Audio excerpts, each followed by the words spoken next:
இதோ நம் தலைவர் அவர்தம் தாய் தந்தையிடம்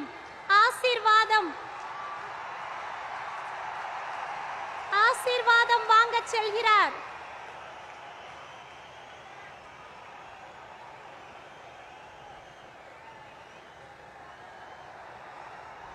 இதைவிட பெருமையான ஒரு நிகழ்வு ஒரு தாய் தந்தையருக்கு கிடைக்கவா போகிறது?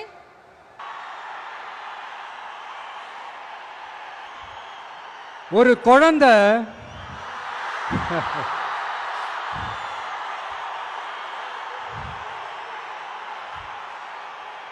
குழந்தை முதல் அம்மான்னு சொல்றப்போ அந்த அம்மாவுக்கு ஒரு சிலிர்ப்பு ஒண்ணு வரும் பாருங்க.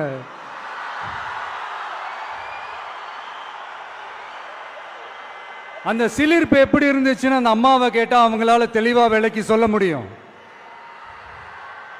ஆனா அந்த உணர்வு எப்படி இருந்துச்சுன்னு அந்த குழந்தைய கேட்டா அந்த குழந்தை எப்படிங்க சொல்லும்? முதல்ல அந்த குழந்தைக்கு எப்படி சொல்ல தெரியும்? குழந்தைகிட்ட எதை கேட்டாலும் பால் வாசம் மாறாத வாயோட மடலை தவழ வெள்ளந்தியா சிரிக்க மட்டும்தானே தெரியும். அது உணர்ந்து அந்த சிலிர்ப்ப சிலாகிச்சு வார்த்தையில சொல்றதுக்கு அந்த குழந்தைக்கு தெரியாதுல்ல.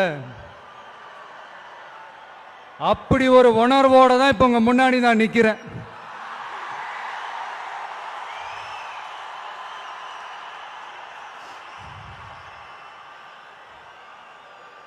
ஆனா அதே நேரத்தில் அம்மா கிட்ட கூட தன்னோட உணர்வை சொல்ல தெரியாம சிரிக்கிற அந்த குழந்தைக்கு முன்னால ஒரு பாம்பு வந்து படம் எடுக்குதுன்னு வைங்களேன், என்ன நடக்கும்? யார் முன்னாடி அப்படி ஒரு பாம்பு வந்து நின்னாலும் அலர் அடிச்சுட்டு ஓடுவாங்க. பாம்பை கண்டா படைய நடுக்கும்னு ஒரு பழமொழியே இருக்கு. ஆனா அந்த குழந்தை என்ன செய்யும் தெரியுமா? தன்னோட அம்மாவை பார்த்து சிரிச்ச அதே சிரிப்போட கொஞ்சம் கூட அலட்டிக்காம அந்த பாம்பையும் சிரிச்சுக்கிட்டே தன்னோட கையில பிடிச்சி விளையாட ஆரம்பிக்கும்.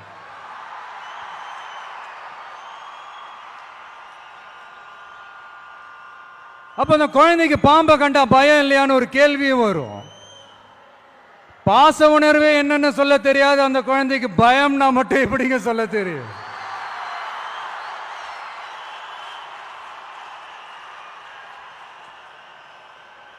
இங்க அந்த பாம்பு தான் அரசியல்.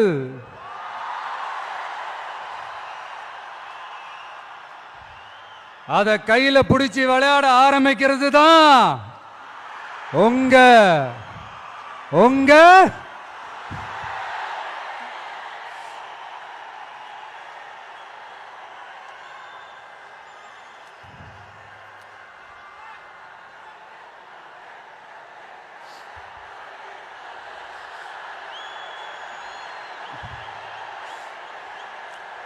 அரசியலுக்கு நாம குழந்தை தான், இது அடுத்தவங்களோட கமெண்ட். ஆனா பாம்பா இருந்தாலும் பயம் இல்லைங்கிறது தான் இங்க நம்மளோட கான்பிடன்ஸ்.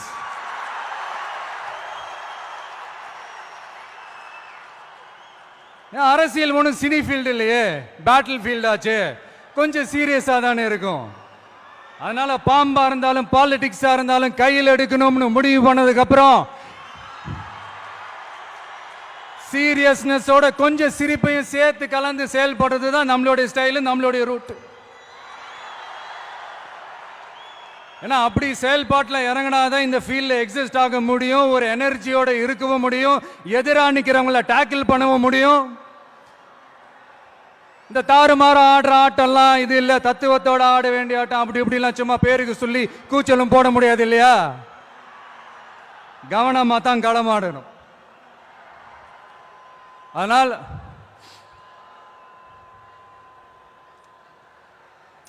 இந்த உணர்ச்சி மயமான தருணத்தில் இந்த மேடை பேச்சோட இந்த ஃபார்மேட்டையும் நான் மறந்துட்டேன். Sorry, very sorry.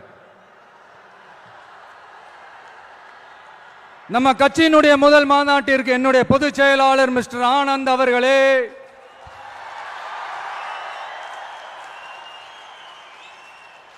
பொருளாளர் திரு வெங்கட்ராமன் அவர்களே, இணை கொள்கை பரப்பு செயலாளர் திருமதி தாகிரா அவர்களே,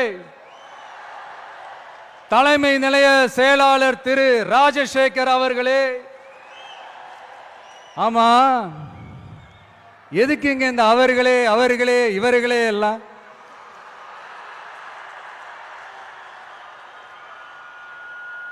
பிறப்புக்கும் எல்லா உயிருக்கும்னு ஒரு அடிப்படை கொள்கையை அறிவிச்சுட்டு அவங்க இவங்க எதுக்குங்க பிரிச்சு பார்க்கணும்? மேடையில் இருந்தாலும் சரி, மேடைக்கு முன்னாடி இருந்தாலும் சரி, இந்த நான் நீ நாங்க நீங்க அப்படின்றதெல்லாம் கிடையாது. நாம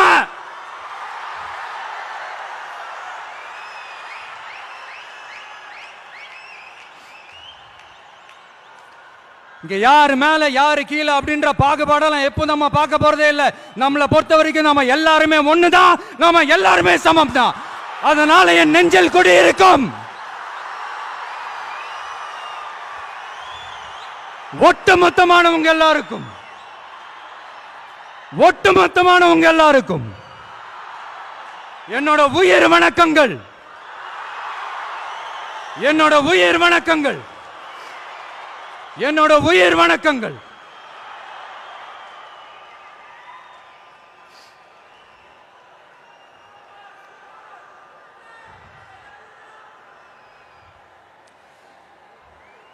இது வரைக்கும் ஆடியோ லான்ச் மேடையில் மீட் பண்ணோம். இப்போ ஒரு அதிரடி சேஞ்ச். இப்போ நம்ம மீட் பண்றது அரசியல் மேடையில், ஒரு பொலிட்டிக்கல் ஸ்டேஜில். இந்த அரசியல்னாலே இந்த கோபமா கொந்தளிச்சாதான் ஏதோ புரட்சி பண்ண வந்தவங்கன்னு முன்னாடிலாம் ஒரு கான்செப்ட்லாம் இருந்துச்சு. அதெல்லாம் நமக்கு எதுக்குங்க? அதெல்லாம் நமக்கு செட்டும் ஆகாதுங்க. அதனால இந்த ஆ ஊ அப்படி இப்படி ஆச்சா போச்சான்லாம் இந்த கத்துறதெல்லாம் விட்டுட்டு, இந்த கோபமா கொந்தளிக்கிறதெல்லாம் விட்டுட்டு, ஸ்பீக்கிங் டு த பாயிண்ட், டக்குன்னு பேச இந்த விஷயத்துக்கு வந்துடணும். சயின்ஸ் அண்ட் டெக்னாலஜி மட்டும்தான் மாறணுமா? டெவலப் ஆகணுமா? ஏன் பாலிடிக்ஸ் மட்டும் மாறக்கூடாதா? டெவலப் ஆகக்கூடாதா? மாறணும். இல்லைன்னா இந்த நியூ வே வேர்ல்டு மாத்திரும். இங்க எப்பவுமே மாறாதது மனுஷ பிறப்பு, பசி, வேலை, உழைப்பு, பணம், இந்த மாதிரி சிலது மட்டும்தான். இன்னைக்கு இருக்கிற ஜெனரேஷனை பத்தி தெளிவா புரிஞ்சுக்கிட்டாதான் எதுவுமே ஈஸியா முன்னெடுத்து வைக்க முடியும். அப்படி ஒரு பாயிண்ட்டுக்கு வந்ததுனால தான் நம்மளோட இந்த ஸ்பீச்சும் இந்த மணிக்கணக்காலாம் இருந்துடக்கூடாதுன்னு முடிவெடுத்தோம். இந்த புள்ளி விவரம் புலியால நம்ம கதற போறதும் இல்லை. இந்த வேர்ல்டு ஹிஸ்டரி, வேர்ல்டு லிட்டரேச்சர்னு கோட்ஸ் மேல கோட்ஸ் சொல்லிக்கிட்டு ஏதோ MP3 ஆடியோவை ஆன் பண்ணி விட்ட மாதிரி பேச போறதும் இல்லை. இங்க ஆல்ரெடி இருக்கிற அரசியல்வாதிகளை பத்தி அதிகமா பேசி டைம் வேஸ்ட் பண்ண போறதும் இல்ல. அதுக்காக மொத்தமா கண்ணை மூடிக்கிட்டு இருக்க போறதும் இல்ல.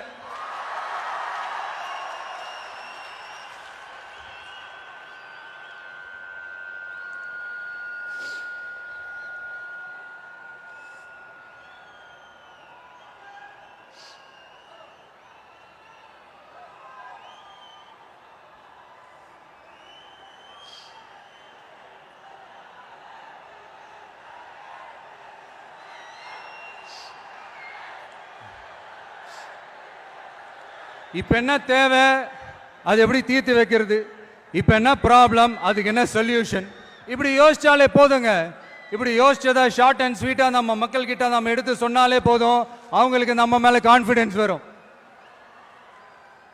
அதுவும் இல்லாம அரசியல நம்பிக்கை தரது இந்த கொள்கை கோட்பாடுகள் தானே. அது யாருக்கிட்ட இருந்து எடுக்க போறோம், எப்படி அடாப்ட் பண்ண போறோம், எந்த ரூட்ல அப்ளை பண்ண போறோங்கிறத மக்கள் கிட்ட நம்ம தெளிவா சொல்ல வேண்டியது நம்மளோட கடமை இல்லையா? அப்படி நம்மளுடைய கொள்கை தலைவர்கள், நம்ம ஃபாலோ பண்ண போற தலைவர்கள், நம்மளுடைய வழிகாட்டிகள் யார் யாருன்னு இப்ப நம்ம சொல்ல போறோம். அவங்க வேற யாரும் இல்ல, இந்த மண்ணில் வாழ்ந்தவங்க தான், இந்த மண்ணுக்காக வாழ்ந்தவங்க தான், இந்த மண்ணுக்கு அங்கீகாரம் வாங்கி தந்தவங்க தான், அதனாலேயே இந்த மண்ணோட அடையாளமாகவும் மாறி போனவங்க தான். எஸ், பகுத்தறிவு புரட்சியாளர் தந்தை பெரியார்.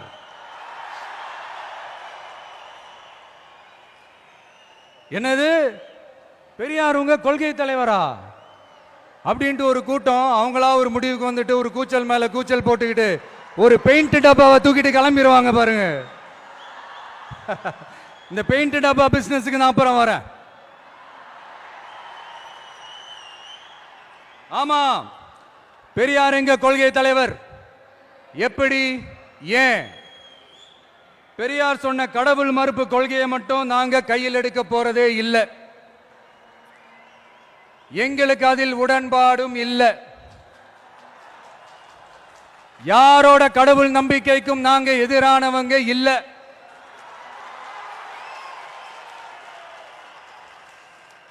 அரசியல் அண்ணன் தம்பி உறவை அறிமுகப்படுத்தின அறிஞர் அண்ணா சொன்ன மாதிரி ஒன்றே குலம் ஒருவனே தேவன்றதுதான் எங்க நிலைப்பாடும்.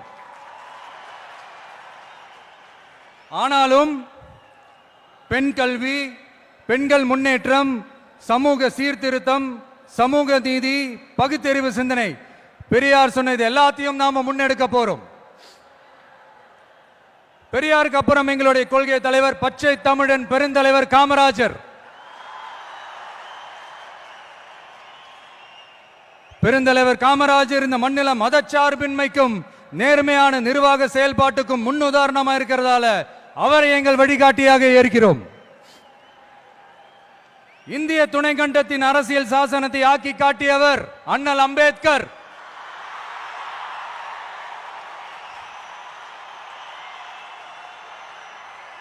இந்தியாவில் இந்த பேரை கேட்டாலே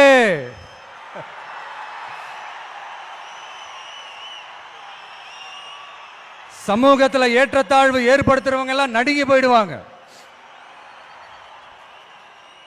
வகுப்புவாரி பிரதிநிதித்துவத்தையும் சாதிய ஒடுக்குமுறையையும் நிலைநிறுத்த போராடின மாபெரும் தலைவர், அவரையும் எங்கள் வழிகாட்டி என்று சொல்வதில் பெருமை கொள்கிறோம். பெண்களை கொள்கை தலைவர்களாக ஏற்று களத்தில் வரும் முதல் அரசியல் கட்சி நம்ம தமிழக வெற்றி கழகம் தான்.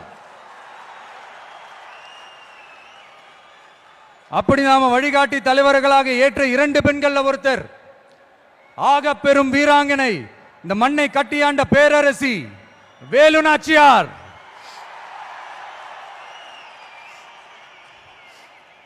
சொந்த வாழ்க்கையோட சோகத்தை கூட மறந்துட்டு இந்த மண்ணுக்காக வாளேந்தியும் வேலேந்தியும் போர்க்களம் புகுந்த ஆணை காட்டிலும் வீரமான வேகமான வீர புரட்சியாளர் தான் நம்ம வேலு நாச்சியார். இன்னொருத்தர் முன்னேற துடிக்கிற சமூகத்தில் பிறந்து இந்த மண் பின்தங்கிட கூடாது என்பதற்காக அதோட முன்னேற்றத்திற்காக பாடுபட்ட அஞ்சலை அம்மாள்.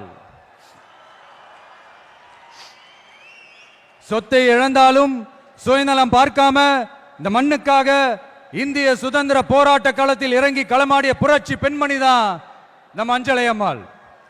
இவங்க தான் நம்ம கொள்கை தலைவர்கள்.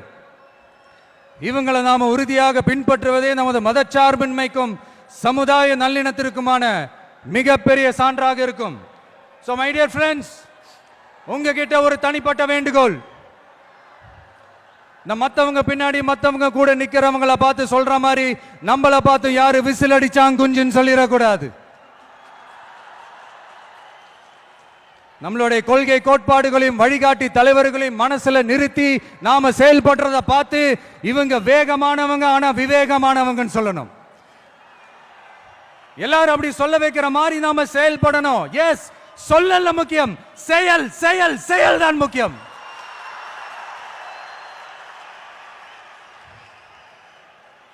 At any cost, no truce and no compromise in our political war. நம்மளோட அரசியல் போரில் கொள்கை கோட்பாடுகளில் சமரசத்துக்கோ சண்டை நிறுத்தத்துக்கோ எப்போதும் இடமில்லை.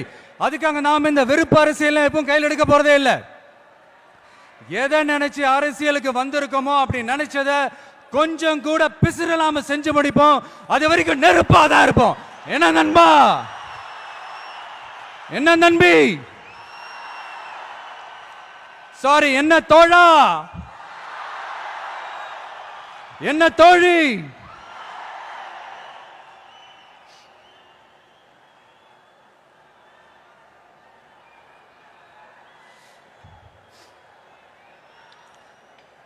இந்த அரசியல்லாம் நமக்கு எதுக்குங்க? நாம பாட்டுக்கு நடிச்சோமா 4 காசு பார்த்தோமான்னு இருக்கலாம் தான் ஆரம்பத்துல நானும் நினைச்சேன். ஆனா நாம மட்டும் நல்லா இருக்கணும்னு நினைக்கிறது சுயநலம் இல்லையா?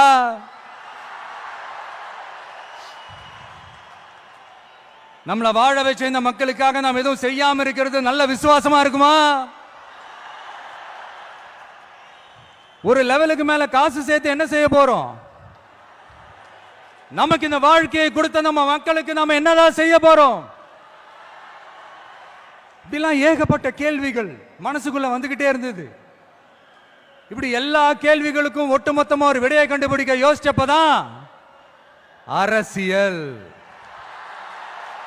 அப்படின்னு ஒரு விடை கிடைச்சது. சரி, இந்த அரசியல் எப்படிப்பட்டது, நம்மளால ஹேண்டில் பண்ண முடியுமா, இது நம்ம இயல்புக்கு செட் ஆகுமா, இப்படி இன்னும் எக்ஸ்ட்ரா கேள்விகள் வேற வந்து ஏதோ பூதம் கிளம்பி வந்த மாதிரி வந்துகிட்டே இருந்தது. இப்படி எல்லாத்தையும் பூத கண்ணாடி வச்சு பார்த்துக்கிட்டே இருந்தா எதுவும் உருப்படியா செய்ய முடியாது. சில விஷயங்கள்ல பின் விளைவுகளை பத்தி யோசிக்காம இறங்கி அடிச்சாதான் நம்மள நம்புறவங்களுக்கு நல்லது செய்ய முடியும்னு இங்க தோணுச்சு. அதான் இறங்கியாச்சு. இனி ஏதா பத்தி யோசிக்க கூடாது. ஆனா எடுத்து வைக்கிற ஒவ்வொரு அடியிலையும் யோசனையும் நிதானமும் இருக்கணும்னு தான் முடிவு பண்ணி தான் வந்திருக்கிறோம். நாம யாரு, நாம எவ்வளவு ஸ்ட்ராங் அப்படிங்கறதெல்லாம் சும்மா வாயில சொல்லக்கூடாது, செயல்ல காட்டணும். அதை நிரூபிக்க அரசியல்ல நம்ம என்ன ஸ்டாண்ட் எடுக்க போறோங்கிறது தான் ரொம்ப இம்பார்ட்டன்ட். ஏன்னா அதுதான் நம்மளுடைய எதிரிகள் யாருன்னு சொல்லும். அப்படி ஒரு கரெக்டான ஒரு ஸ்டாண்ட் எடுத்துட்டாலே நம்மளுடைய எதிரிகள் யாருன்னு நாம சொல்ல தேவையில்லை, அவங்களே நம்ம முன்னாடி வந்து நின்று நம்மளை எதிர்க்க ஆரம்பிப்பாங்க.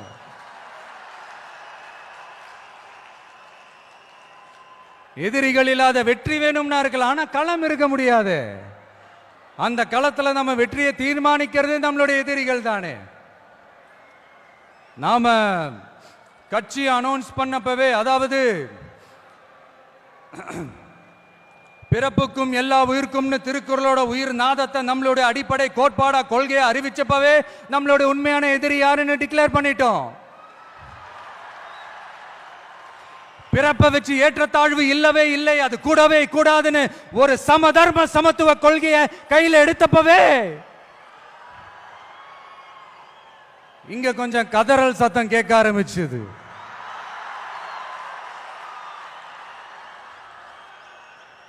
இந்த மாநாட்டில் இப்போ ஓப்பனா அறிவிச்சதுக்கு அப்புறம் அந்த கதறல் இன்னும் சத்தமா கேட்கும் நினைக்கிறேன். பார்ப்போம். நம்மளோட இந்த இயல்பான அடிப்படையான கோட்பாட்டுக்கு எதிராக இருக்கிற மாதிரி மக்களை மதம், சாதி, இனம், மொழி, பாலினம், ஏழை பணக்காரன்னு சூழ்ச்சி செய்து பிரித்து ஆளும் பிளவுவாத அரசியல் சித்தாந்தம் மட்டும்தான் நமக்கு எதிரியா? அப்படின்னா நமக்கு ஒரே ஒரு எதிரி தானா?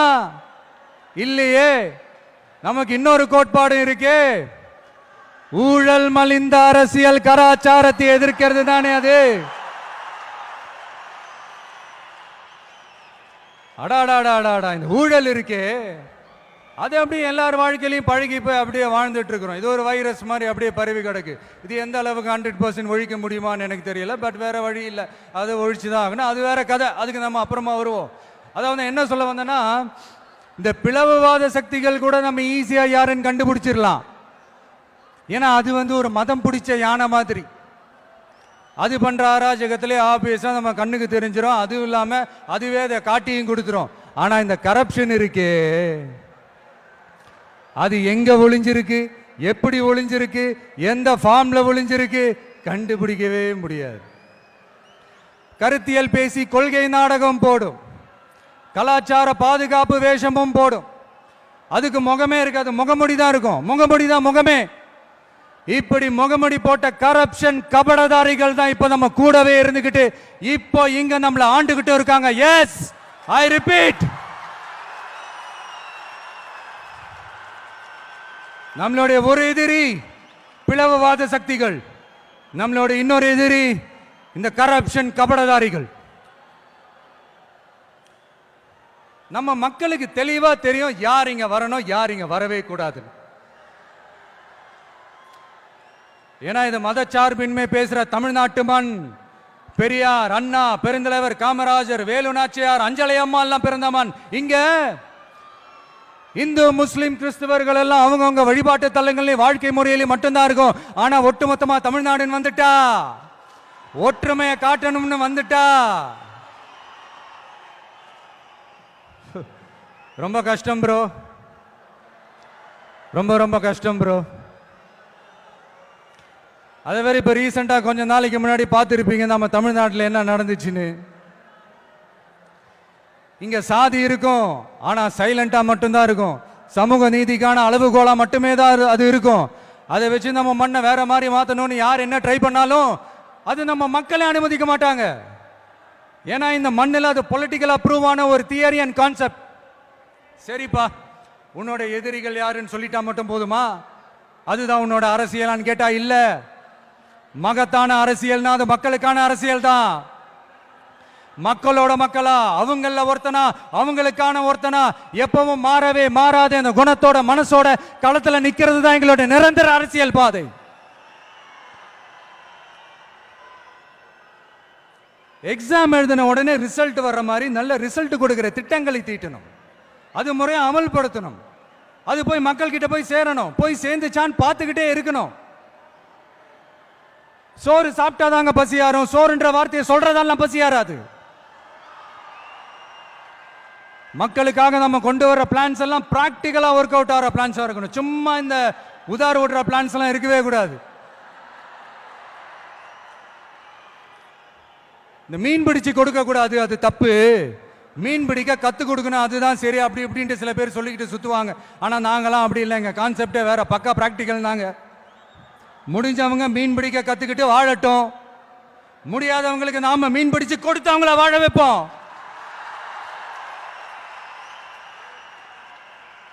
எங்களை பொறுத்த வரைக்கும் மக்களுக்கு நல்லதுனா எதுவுமே தப்பு இல்லை. Ends justify the means. எங்கள் இலக்குகளே எங்கள் வழிகளை தீர்மானிக்கின்றன. பில்டிங்கும் ஸ்ட்ராங், பேஸ்மெண்ட்டும் ஸ்ட்ராங் என்ற பொலிட்டிக்கல் கிளாரிட்டி தான், அரசியல் தெளிவு தான் எங்களுடைய நிர்வாக செயல்முறையா இருக்கும். எங்களோட இந்த அரசியல் கொள்கை நிலைப்பாடு எல்லாமே யதார்த்தமானதா இருக்கணும். இந்த ஆல்டர்னேட் பாலிடிக்ஸ், ஆல்டர்னேட் ஃபோர்ஸ், மாற்று அரசியல், மாற்று சக்தி, இந்த மாதிரி ஏமாத்துற வேலையெல்லாம் நாம எப்போ செய்ய போறதே இல்லை. இங்க ஏற்கனவே இருக்கிற அரசியல் கட்சிகள்ல 10ஓட 11 இன்னும் ஒரு மாற்று சக்தின்னு சொல்லிக்கிட்டு இந்த எக்ஸ்ட்ரா லக்கேஜாலாம் நான் இங்க வரல ப்ரோ. நம்ம நாட்டுக்கு கேடு செய்யற இன்னும் எக்ஸ்ட்ரா வேலையெல்லாம் ஈஸியா செஞ்சுக்கிட்டு மக்கள் மத்தியில் தங்களை மாபெரும் சக்திகளா நினைச்சுக்கிட்டு இருக்கிற மிகப்பெரிய ஏமாற்று சக்திகளோட பிடியிலிருந்து தமிழ்நாட்டை முழுமையா மாத்திர ஒரு முதன்மை சக்தியா இருந்து உங்களுடைய மகனா, அண்ணனா, தம்பியா, தோழனா, உங்கள ஒருத்தனா இருந்து நான் உழைக்கணும். இதான் என்னுடைய டார்கெட்டும்.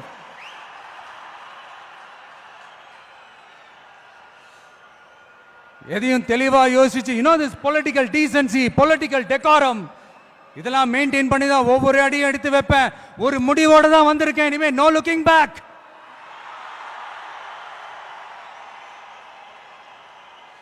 இந்த முடிவு நான் மட்டும் எடுத்த தனிப்பட்ட முடிவு இல்லைங்க, நாங்க எடுத்த முடிவு. எதுக்கும் தயாராக தைரியமா நம்ம கூட நிக்கிற இந்த மாபெரும் சக்தியோட சேர்ந்து எடுத்த முடிவு. அதனால இப்பவும் சொல்றோம், இந்த கூட்டம் குடும்பமா சேர்ந்தோ, கூட்டணி சேர்ந்தோ, ஏதோ ஏமாத்த வந்த கூட்டம்லாம் இல்ல, கொள்ளையடிக்க வந்த கூட்டம்லாம் இல்ல. இந்த பவரை கையில வச்சுக்கிட்டு தனக்கு அடிப்பணியாதவங்களை இந்த பகை தீர்க்க வந்த கூட்டம்லாம் இல்ல. பக்கா பிளானோட, பப்ளிக் இன்ட்ரெஸ்டோட, பவர் பாக்டா திரண்டிருக்கிற கூட்டம்.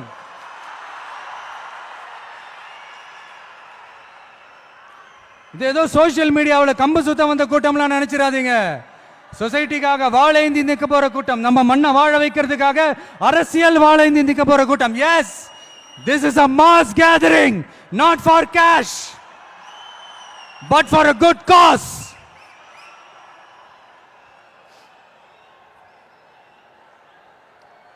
அதனால இந்த மீடியா ட்ரோலு, இந்த சோசியல் மீடியா ட்ரோலு, ஆபாசம், அல்லு சில்லு, இதெல்லாம் வச்சு இந்த அவதூறு பரப்புறது என்ன, இந்த பயாஸ்கோப்லாம் காட்டுறது,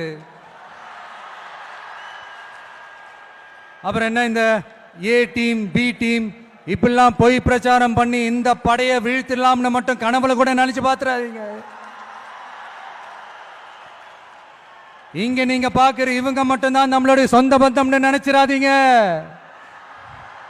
இங்க நீங்க பாக்குற இவங்க மட்டும்தான் நம்மளுடைய தோழர்கள் ஒரு முடிவுக்கு வந்துடாதீங்க. நம்மளுடைய சொந்தம், உறவு, நட்பு இன்னும் இருக்காங்க.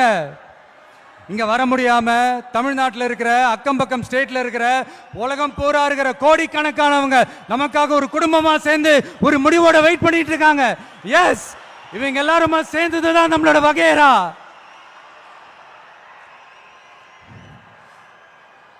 இங்க யாராச்சும் வந்துட மாட்டாங்களா, ஏதாச்சும் நல்லது செஞ்சிட மாட்டாங்களா அப்படின்னு ஒவ்வொரு நாளும் நம்மளுடைய தமிழ்நாட்டை பத்தி அதோட வளர்ச்சியை பத்தி ஒரு ஏக்கத்தோட இருக்கிற நம்மள நம்ம மக்களை இந்த ஏமாத்துற இந்த கரப்ஷன் கபடதாரிகளை ஜனநாயக போர்க்களத்துல நாம சந்திக்கிற நாள் வெகு தூரத்துல இல்லைங்க. இப்போ இப்படின்றதுக்குள்ள வந்துடும். 2026 எலெக்ஷன் கமிஷன் அப்படி ஒரு போருக்கான ஒரு நாளை குறிக்கும்ல. அன்னைக்கு அந்த நாள்ல அந்த தேதியில ஒட்டுமொத்த மக்களும் தங்களோட ஒத்த விரல்ல தமிழ்நாட்டில் இருக்கிற 234 தொகுதியிலையும் டிவிகே சின்னத்துக்காக அவங்க அழுத்த போற ஒவ்வொரு பட்டன்ல இருந்து விடுற ஒவ்வொரு ஓட்டும் அணுகுண்டா மாறும். பாருங்க, நடக்கும். பாருங்க, நடக்கும். இங்க ஒரு கூட்டம்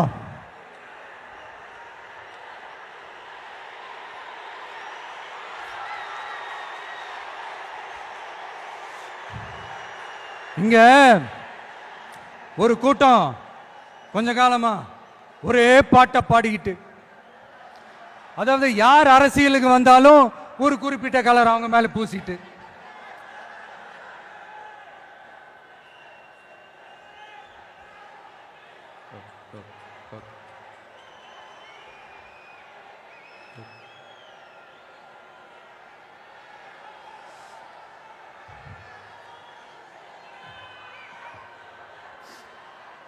இங்க ஒரு கூட்டம் கொஞ்ச காலமா ஒரே பாட்டை பாடிக்கிட்டு, அதாவது யார் அரசியலுக்கு வந்தாலும் ஒரு குறிப்பிட்ட கலர் அவங்க மேல பூசிட்டு, இந்த பூச்சாண்டி காட்டிக்கிட்டு, இந்த மக்களை ஏமாத்திக்கிட்டு, ஆனா இவங்க மட்டும் இந்த அண்டர் கிரவுண்ட் டீலிங்லாம் போட்டுக்கிட்டு, இந்த தேர்தல் நேரத்தில் இந்த அறிக்கை சவுண்ட் எல்லாம் விட்டுக்கிட்டு, இவங்களுக்கு எப்ப பார்த்தாலும் இந்த பாசிசம் பாசிசம் பாசிசம் அவ்வளவுதான். ஒற்றுமையா இருக்கிற நம்ம மக்கள் மத்தியில் இந்த சிறுபான்மை பெரும்பான்மைன்னு ஒரு பிரிவினை பயத்தை காட்டி ஒரு ஃபுல் டைம் சீனை போடுறதே ஒரு வேலையா போச்சு. இல்லை, நான் தெரியாம தான் கேட்கிறேன், அவங்க பாசிசம்னா நீங்க என்ன பாயாசமா?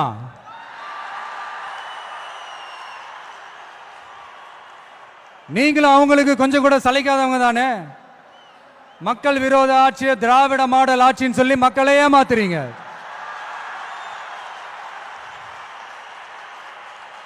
அதனால இனிமே உங்களை எதிர்க்கிறவங்களுக்கு இந்த கலரை பூசுறது அந்த கலரை பூசுறதுன்னு என்னதான் நீங்க அந்த மோடி மஸ்தான் வேலையை செஞ்சாலும் ஒண்ணு நடக்க போறது.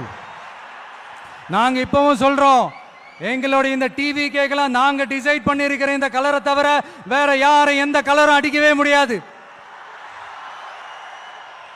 ஏன்னா எங்க கோட்பாடே பிறப்பால் அனைவரும் சமம் அப்படிங்கிறது.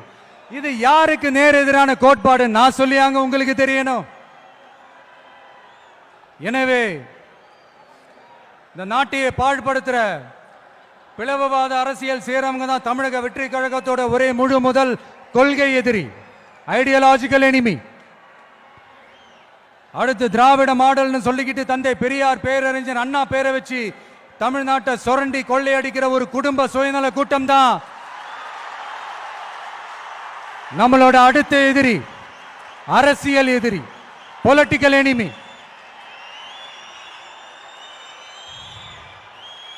கொள்கை கோட்பாட்டு அளவுல திராவிடத்தையோ தமிழ் தேசியத்தையோ நாம பிரிச்சு பார்க்க போறதே இல்லை. திராவிடமும் தமிழ் தேசியமும் இந்த மண்ணோட இரண்டு கண்கள் என்பதுதான் நம்மளுடைய தாழ்மையான கருத்தும். அதனால நாம எந்த ஒரு குறிப்பிட்ட அடையாளத்துக்குள்ளேயும் நம்மளை சுருக்கிக்காம தமிழ்நாட்டு உரிமைகளை சார்ந்த இந்த மண்ணுக்கான மதச்சார்பற்ற சமூக நீதி கொள்கைகள், அதாவது செக்யூலர் சோஷியல் ஜஸ்டிஸ் ஐடியாலஜிஸ் அப்படிங்கிறத நம்மளோட கொள்கை அடையாளமா முன்னிறுத்தி செயல்பட போறோம். ஜனநாயகம், சமூக நீதி, சகோதரத்துவம், சமத்துவம், சமூக சமய நல்லிணக்கம், பெண் கல்வி, பெண்கள் முன்னேற்றம், பகுத்தறிவு சிந்தனை மனப்பான்மை, மாநில தன்னாட்சி, இருமொழி ஆட்சி கொள்கை, இயற்கை வள பாதுகாப்பு, காலநிலை மாற்றத்திற்கேற்ற வளர்ச்சி, உற்பத்தி திறன், உடல் நலனை கெடுக்கும் எவ்வகை போதையும் இல்லா தமிழகம் என்கிற கொள்கைகள் அடிப்படையில் பிறப்புக்கும் எல்லா உயிர்க்கும் என்கிற புரட்சிகர தத்துவத்தின் அடிப்படையில் சமதர்ம சமூகத்தை உருவாக்குறது தான் நம்ம மெயின் டார்கெட்டும். கால மாற்றத்திற்கு ஏற்ப கொள்கை கோட்பாட்டில் மாற்றமும் மாறுதலும் வந்துதான் தீரும். அதை தவிர்க்கவே முடியாது. எங்களோட இந்த அரசியல் பயணத்தில் முக்கிய பங்கு வகிக்க போறது பெண்கள், என்னுடைய அம்மாக்கள், என்னுடைய அக்கா தங்கைகள், என்னுடைய நண்பிகள்,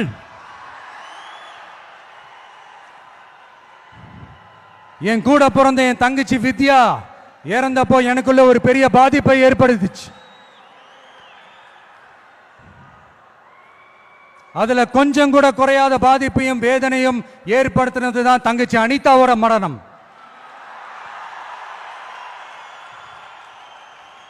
அதுலயும் தகுதி இருந்தும் தடையா இருக்கே இந்த நீட்டு. அப்ப ஒரு முடிவு பண்ணங்க, வாய் நிறைய விஜயண்ணா விஜயண்ணான்னு நம்மளை மனசார கூப்பிடுற இந்த பெண் பிள்ளைங்களோட கல்வி வாழ்க்கைன்னு எல்லாத்திலும் ஒரு நிரந்தர பாதுகாப்பு ஏற்படுத்தணும்னு. இனிமே கவலைப்படாதீங்க, உங்க மகன், உங்க அண்ணன், உங்க தம்பி, உங்க தோழன், உங்க விஜய் களத்துக்கு வந்துட்டான். ஒவ்வொரு வீட்டில் இருக்கிற ஒரு மகனா, அண்ணனா, தம்பியா, தோழனா, உங்கள ஒருத்தனா, உறவா, நட்பா, என்னை பார்க்கிற குட்டீஸ்ல இருந்து பாட்டிஸ் வரைக்கும் எல்லாருக்குமான ஆளா தான் இருப்பேன். எப்பவுமே அப்படிதான் இருப்பேன். சரிப்பா, உன்னோட அரசியல் குறிக்கோள் தான் என்ன அப்படி கேட்டா அதுக்கு ஒரே ஒரு பதில் தான், எல்லாருக்கும் எல்லாமும் கிடைக்கணும். வாழ்றதுக்கு வீடு, வயிற்றுக்கு சோறு, வருமானத்துக்கு வேலை, இதுதான் எங்களோட அடிப்படை அஜெண்டா.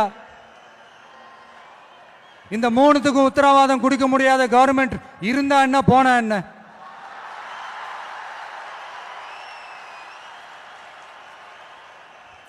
அப்புறம் இங்க சில பேரு, தம்பி உனக்கெல்லாம் என்ன தெரியும், நீ எல்லாம் எப்படி தாக்கு பிடிப்ப, இந்த அரசியல் பெரிய அகழியாச்சு, அதுல தண்ணிக்குள்ள முழுகிட்டோம், தலையை தூக்கிக்கிட்டோம், வாயை பொழந்துக்கிட்டோம், இந்த ராட்சச முதலைகள்லாம் ரகம் ரகமா இருக்குமே, இவங்களெல்லாம் தாண்டி நீ எப்படி கோட்டைக்குள்ள போவ, உன்னால முடியுமான்னு கேள்வி மேல கேள்வி, கேள்வி மேல கேள்வி. இந்த கேள்விகளுக்கெல்லாம் நம்ம ஸ்டைல்ல ஒரு குட்டி கதை ஒன்று சொல்லாமா?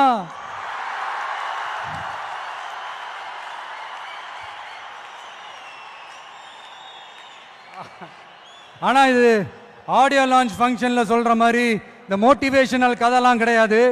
நம்மளுடைய ஸ்டாண்ட் என்ன, நம்ம எடுக்க போற டிசிஷன் என்னன்னு டெலிபரேட்டா சொல்ல போற கதை. சரிங்களா? ஒரு நாட்டில் ஒரு பெரிய போர் வந்துச்சான்.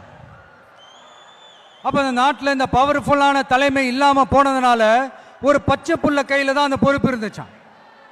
அதனால அந்த நாட்டில் இருந்த அந்த பெருந்தலைகள்லாம் ரொம்ப பயந்துகிட்டு இருந்தாங்களாம். அந்த சின்ன பையன் அந்த நாட்டோட படையை நடத்துற பொறுப்பை ஏத்துக்கிட்டு போர்க்களம் போலாம்னு சொன்னானா.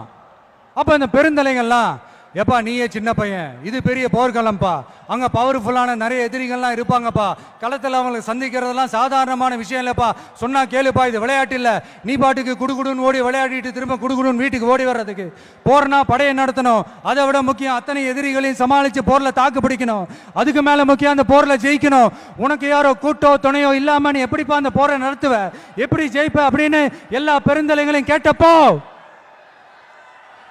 எந்த பதிலும் சொல்லாம போருக்கு தனியா தன் படையோட போன அந்த பாண்டிய வம்சத்தை சேர்ந்த அந்த பையன் என்ன செஞ்சான்னு சங்க இலக்கியத்துல ரொம்ப நல்லா தெளிவா சொல்லியிருக்காங்க. படிக்காதவங்க படிச்சு தெரிஞ்சுக்கங்க, இல்லைன்னா படிச்சவங்க கிட்ட கேட்டு தெரிஞ்சுக்கங்க. ஆனா கெட்ட பையன் சார் அந்த சின்ன பையன்.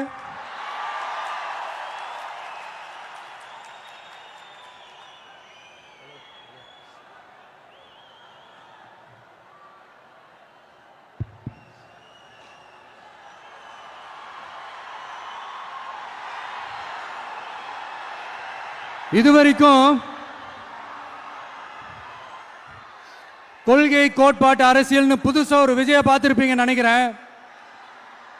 இப்ப நீங்க பார்க்க போறது உங்களோட அப்பப்ப ஹார்ட் டு ஹார்ட் பேசுற அந்த விஜய்.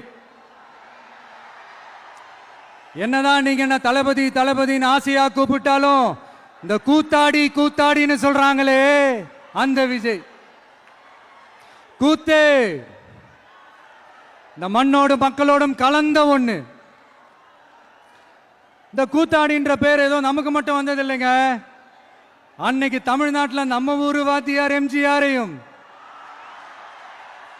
ஆந்திராவில் அவங்க ஊரு வாத்தியார் என்டிஆரையும், அவங்க கட்சி ஆரம்பிச்சப்பவே இதே மாதிரி தான் கூத்தாடி கூத்தாடின்னு தான் கூப்பாடு போட்டாங்க. அவங்களுக்கே அப்படி கூப்பிடும் போது நம்மளை கூப்பிடாமலா இருப்பாங்க? ஆனா அந்த ரெண்டு கூத்தாடி தாங்க அந்த ரெண்டு மாநிலத்தோட ஆக பெரும் தலைவர்களாகி இன்னைக்கும் மக்கள் மனசுல ஒரு நீங்கா ஒரு புகழோட வாழ்ந்துட்டு இருக்கிறாங்க. சினிமானா என்ன வெறும் டான்ஸ் பாட்டு ஃபைட்டு காமெடி என்டர்டெயின்மெண்ட் மட்டும் தானா? தமிழரோட கலை இலக்கியம் வாழ்வியல் பண்பாடு தாங்க சினிமா. என்டர்டெயின்மெண்ட் காரணத்தையும் தாண்டி சமூக அரசியல் புரட்சிக்கு உதவின ஒரு பவர்ஃபுல் டூல் தாங்க சினிமா. திராவிட இயக்கம் போய் பட்டி தொட்டியெல்லாம் போய் ரீச் ஆனதே போய் வளர்ந்ததே சினிமா வச்சுதான். இல்ல நான் தெரியாம தான் கேட்கிறேன், கூத்தாடினா என்ன ஏதாவது கேவலமான ஒரு பேரா இல்ல கெட்ட வார்த்தையா? கூத்து அது சாதாரண வார்த்தை இல்லை. ஏன்னா கூத்து சத்தியத்தை பேசும், சாத்தியத்தை பேசும், கொள்கையை பேசும், கோட்பாட்டை பேசும், கோபத்தை பேசும், சோகத்தை பேசும், அரசியலை பேசும், அறிவியலை பேசும், நல்லதை பேசும், உள்ளதை பேசும், உண்மையை பேசும், உணர்வோட பேசும். இதெல்லாத்தையும் கொஞ்சம் கூட சோர்வு இல்லாம கொண்டாட்டமா பேசும்.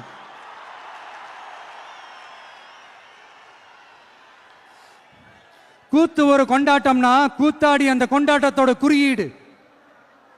கூத்தாடி உள்ள இருக்கிற அந்த கோபத்தையும் சோகத்தையும் யாராலையும் தெரிஞ்சுக்க முடியாது, புரிஞ்சுக்க முடியாது. அவனுக்குள்ள இருக்கிற அந்த கோபம் கொப்பளிச்சதுன்னா யாராலையும் அவனை கண்ட்ரோல் பண்ணவும் முடியாது. அவன் நினைச்சதை செஞ்சு முடிக்கிற வரைக்கும் நெருப்பு மாதிரிதான் இருப்பான். அதனாலதான் குறியீடா மாறின கூத்தாடியை பார்த்தா மக்கள் கூட்டம் கைத்தட்டும், கண்கலங்கும். காரணம் வேற ஒன்றும் இல்லை, அவன் நம்மள மாதிரியே இருக்கிறானே, நமக்கான ஆளா இருக்கிறானே, நாம நினைச்சத பேசுறானே, நமக்காக பேசுறானே அப்படின்ற அந்த கனெக்ட் தான் கூத்தாடிய மக்கள் கொண்டாட காரணம். அன்னைக்கு கூத்து, இன்னைக்கு சினிமா, அவ்வளவுதான். ஆரம்பத்தில் நாமளும் இந்த சினிமா இந்த ஃபீல்டுக்கு வந்தப்போ மூஞ்சி சரியில்லை, ஆளு சரியில்லை, அழகு சரியில்லை, முடி சரியில்லை, நட சரியில்லை, உட சரியில்லைன்னுக்கிட்டு இப்படியெல்லாம் அசிங்கப்படுத்தினாங்க, அவமானப்படுத்தினாங்க. ஆனா கொஞ்சம் கூட கலங்காம ஒவ்வொரு வாய்ப்புக்காகவும் ஒவ்வொரு சூழலுக்காகவும் காத்திருந்து காத்திருந்து சுத்தி சுத்தி சுழண்டு உழைச்சி மேல வந்தவன் தான் இந்த கூத்தாடி. அப்ப கூட உழைப்பு மட்டும்தாங்க என்னோடது. அதன் மூலமா எனக்கு கிடைச்ச மத்த எல்லாத்துக்கும் காரணம் நான் இல்லை.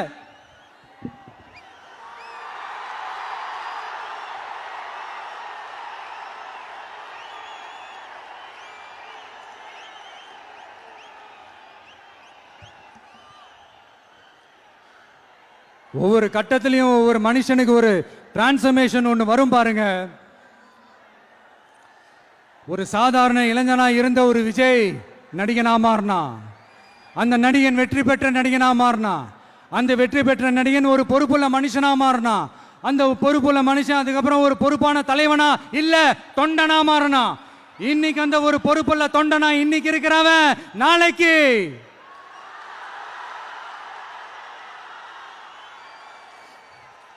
அத நான் சொல்ல தேவையில்லைன்னு நினைக்கிறேன்.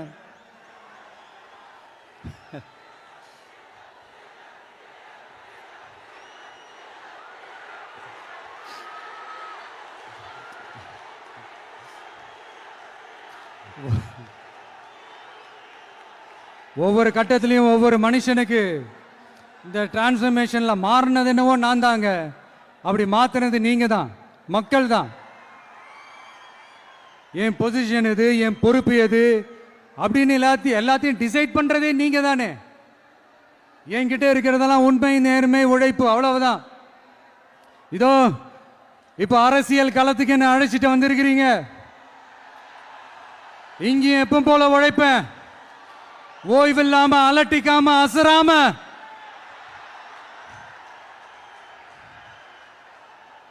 அதுக்கான ரிசல்ட் எல்லாமே உங்க ஒவ்வொருத்தரோட கை விரல்லையும் இருக்கும் போது எனக்கு என்னங்க கவலை? எல்லாமே நல்லாவே ஒர்க் அவுட் ஆகும் பாருங்க. தேர்தல் அரசியல்ல ஜெயிச்சவங்க தோத்தவங்க அத்தனை பேர் பாடத்தையும் படிச்சுட்டு பல பேரோட உந்துதலை ஊக்கமாய் எடுத்துக்கிட்டு என்னோட கெரியரின் உச்சத்தை எப்படி என்னோட கெரியரின் உச்சத்தை உதறிட்டு அந்த ஊதியத்தை உதறிட்டு உங்க விஜயா உங்களை மட்டுமே நம்பி வந்திருக்கேன். நம்பி நடப்போம், நம்பிக்கையோட நடப்போம். தமிழக வெற்றி கழகம் தமிழ்நாட்டு அரசியலின் புதிய திசையாகும், புதிய விசையாகும் மாறி அத்தனை அரசியல் அழுக்குகளையும் அடித்து துவைத்து நீக்கும். அதை தீர்மானிக்கட்டும் எங்கள் போக்கும் உங்கள் வாக்கும்.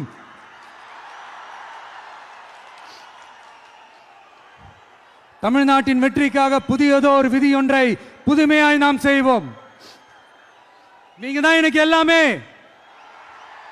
அதை எப்பவுமே மனசுல வச்சுக்கிட்டு எந்த வேலையும் செய்யுங்க.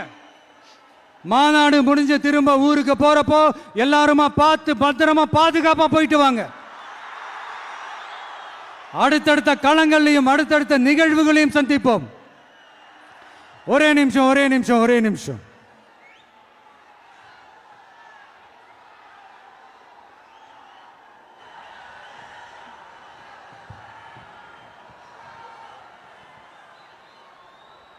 நம்மளோட இந்த செயல் திட்டங்களை பத்தி உங்களுக்கு தெளிவா புரிஞ்சிருக்கும். இருந்தாலும் அதில் இருக்கிற நம்ம மக்களுக்கு தேவையான முக்கியமான சில ஹைலைட்ஸை மட்டும் இங்க சொல்லணும்னு ஆசைப்படுறோம். நாம முக்கியமா ரொம்ப கவனம் செலுத்த வேண்டியது பெண்களுக்கும் குழந்தைகளுக்கும் வயசான பெரியவங்களுக்குமான பாதுகாப்புல தான். அதை உறுதி செய்யறதுக்குன்னே அதுக்குன்னு ஒரு தனித்துறையும் இலாக்காவும் ஏற்படுத்தணும். இன்னொரு முக்கியமான பாயிண்ட், ஏற்றத்தாழ்வு இல்லாத கல்வி, மருத்துவ வசதி, நல்ல குடிநீர் எல்லாத்தையும் எல்லாருக்கும் சமமா கிடைக்க செய்யணும். அதுக்குன்னு தனி கவனம் செலுத்தி அதை அனைத்து மக்களோட அடிப்படை உரிமையாகவும் ஆக்கணும். அப்புறம் இந்த அரசியல் மற்றும் பொருளாதார சமநிலை சமூகம் உருவாக்கணும்னா ப்ரொபோர்ஷனல் ரெப்ரசன்டேஷன் முறையை அமல்படுத்தணும். அதுக்கு பல மாநிலங்கள்ல பல வருஷ கோரிக்கையா இருக்கிற காஸ்ட் சென்சஸ் நடத்தணும். அப்போதான் எல்லாருக்கும் எல்லாம் சரியா சமமா கிடைக்கும். அதுதான் சரியான சமூக நீதிக்கான அணுகுமுறையாகவும் இருக்கும். அப்புறம் இன்னொரு முக்கியமான பாயிண்ட், இது ஒரு அரசியல் அணுகுண்டு. Yes, it's a political bomb. மக்களோட மக்களா நாம இனிமே களத்துல தொடர்ந்து நிக்க போறோம். அது மட்டும் இல்லாம தமிழ்நாட்டில் இருக்கிற ஒரு வீடு கூட விடாம ஒவ்வொரு வீட்லயும் உண்மையா உயிரா உணர்வா உறவா நாம இருக்கும். அதனால அவங்களோட ஆசீர்வாதத்தாலையும் அமோக ஆதரவாலையும் நம்மள சிங்கிள் மெஜாரிட்டியோட ஜெயிக்க வைப்பாங்கன்ற அசைக்க முடியாத நம்பிக்கை, ஆழமான நம்பிக்கை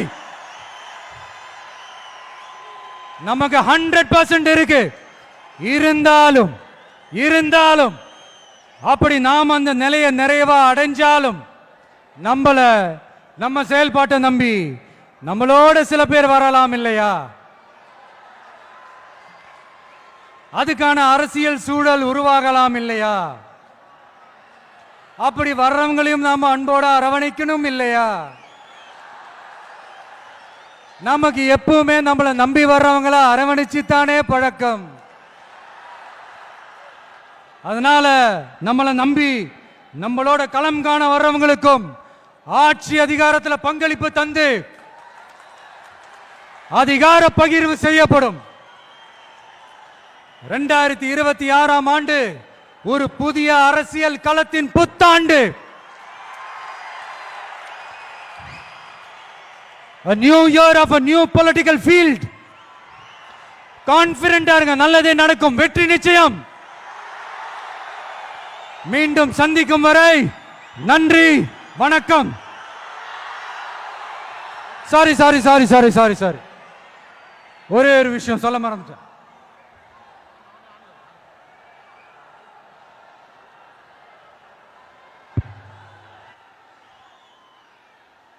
சாரி ஒரே ஒரு விஷயம் சொல்ல மறந்துட்டேன். என்னடா இந்த விஜய் யாரு பேரையும் நேரடியாவே சொல்ல மாட்டேன்றான். யாரு பேரையும் அழுத்தமாவே சொல்லவே மாட்டேன்றான். இவனுக்கு என்ன பயமா? அப்படி இப்படின்ட்டு ஒரு சில இந்த அரசியல் விஞ்ஞானிகள், இந்த நக்கல் நையாண்டிகள் இதெல்லாம் நடக்கும் இல்லையா? அவங்க எல்லாருக்குமே நான் சொல்லிக்கிறது என்னன்னா, இங்க சில பேரோட பேர்லாம் சொல்லாம விட்டதுக்கு காரணம் சொல்ல முடியாம அப்படின்றதெல்லாம் கிடையாது, சொல்ல தில் இல்லாம அப்படின்றதெல்லாம் கிடையாது. அதுக்கெல்லாம் ஒரே ஒரு காரணம் தான், இங்க யாரு பேரையும் சொல்லி தாக்கிறதுக்கெல்லாம் நாங்க இங்க வரல. இங்க தாக்கி பேசுறது, மரியாதை இல்லாம பேசுறது, தரை குறைவா தகாத வார்த்தைகள்லாம் யூஸ் பண்ணி பேசு, அதுக்கெல்லாம் நாங்க இங்க வரவே இல்லை. மக்கள் மத்தியில ஒரு நல்ல பேர் எடுத்து நல்ல ஒரு டீசென்டான அரசியல் செய்யறதுக்கு தான் நாங்க இங்க வந்திருக்கிறோம். நாங்க ஏற்கனவே சொன்ன மாதிரி எங்களோட அரசியல் இனிமையா இருந்தாலும் சரி, ஐடியாலஜிக்கல் இனிமையா இருந்தாலும் சரி, டீசென்ட் அப்ரோச், டீசென்ட் அட்டாக். ஆனா அது டீப்பா இருக்குங்கிறத மட்டும் இப்ப நாங்க சொல்லிக்கிறோம். நான் ஏற்கனவே இந்த கொடிக்கான விளக்கத்தை சொல்றேன்னு சொல்லியிருந்தோம் இல்லையா? அதே மாதிரி தமிழக வெற்றி கழகம் அந்த பேருக்கான விளக்கத்தையும் சொல்றேன்னு சொல்லியிருந்தோம் இல்லையா? அதை நானே சொல்றதுக்கு பதிலா அதை ஒரு ஏவியா ஒரு வீடியோவா பண்ணி வச்சிருக்கோம் என்னோட வாய்ஸ் ஓவர்ல. அது நீங்க பார்த்துட்டு போங்க. அது நீங்க பார்த்தீங்கன்னா உங்களுக்கு இன்னும் இன்ட்ரெஸ்டிங்கா இருக்கும். இதுக்கு மேல உங்களை நான் டிஸ்டர்ப் பண்ண விரும்பல. நன்றி, வணக்கம்.